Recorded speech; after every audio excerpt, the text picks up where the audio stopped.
What if I told you a frozen camera found on a silent mountainside in Russia captured a moment that investigators still can't explain after 65 years? A single photograph taken by people who died minutes later, and to this day, nobody knows what they saw.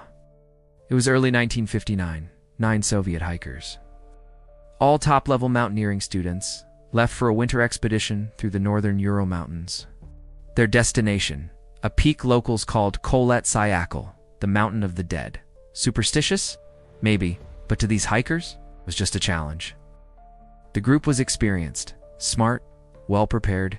They kept a diary, took photos, joked around, played mandolin. These people weren't expecting anything unusual. They brought multiple cameras to document the trip, which was common for serious Soviet hikers. No one knew that one of these cameras would outlive them all. Weeks later, when they missed their return date, search teams were sent out. What they found became one of the biggest mysteries in modern history. Their tent still standing was slashed open from the inside. Boots, coats, gear left behind, footprints leading away, many barefoot in temperatures below -25 degrees Celsius. 5 bodies were discovered first, scattered in the snow. 4 more were found months later in a ravine, buried under ice. Some had injuries so severe, broken ribs, crushed skulls, yet no external wounds, as if the pressure came from inside their bodies.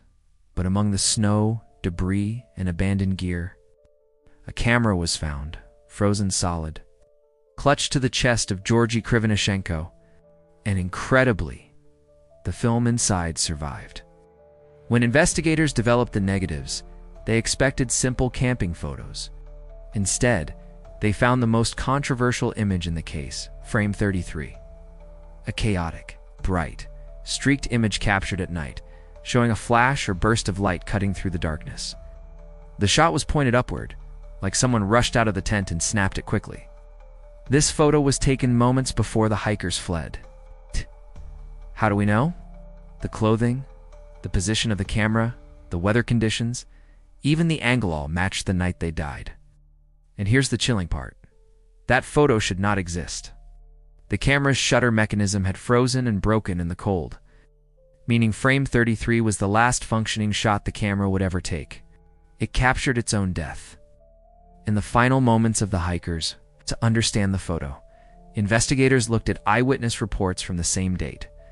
And shockingly, dozens of people across the region reported strange orange fireballs flying across the sky that night. Explosions, glowing orbs, silent lights drifting overhead. Could the hikers have seen the same thing? And did they run because they believed they were witnessing something dangerous? But then the story takes another turn. 2 more cameras were recovered from the site, and both contained suspicious nighttime shots, glowing streaks across the sky, blurred orbs of light, unusual flashes. This wasn't a single accident. Multiple hikers photographed something happening above them. Not one photo. Not 2, but taken by different people on different cameras. Investigators tried to dismiss it as camera shake, or snow glare, or exposure issues. But photographic experts who re-examined the negatives decades later said the shapes and brightness patterns didn't match any known natural occurrence, and definitely not random camera failure. More importantly, hikers weren't the type to panic over natural light. Something extraordinary happened to make 9 elite mountaineers slice open their own tent and run into the freezing night without shoes or jackets. And the cameras might have caught the exact moment they realized something was wrong. When the case files were first released, hundreds of pages were missing. Entire sections redacted. Witness testimonies removed. Investigators silenced, because the Soviet Union was running classified missile tests in the area during that exact week. And some of those weapons were experimental, unstable, unpredictable, and extremely dangerous if seen up close. One theory, supported by declassified military documents, suggests that the hikers witnessed a failed missile or flare test, and the shockwave or radiation forced them to flee in panic. Another theory claims the glowing objects were re-entry vehicles from a secret payload test. The government refused to confirm anything, but the timing, perfect match. The location, direct line. The lights in the sky, witnessed by dozens, and the hikers' reaction, instant, disorganized escape. Experts agree on one thing now: the camera is the key. The last photo is the final known moment before the hikers died.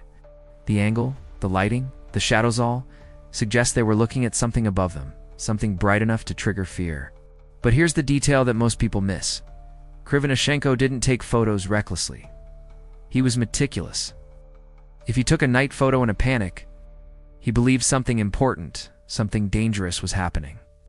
And that means the camera captured the moment they decided to run. The moment everything changed.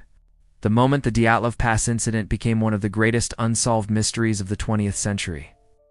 But after all the photos, all the investigations, all the research, no one can answer the final question. What did the hikers see in the sky that night? And why did it scare them more than freezing to death?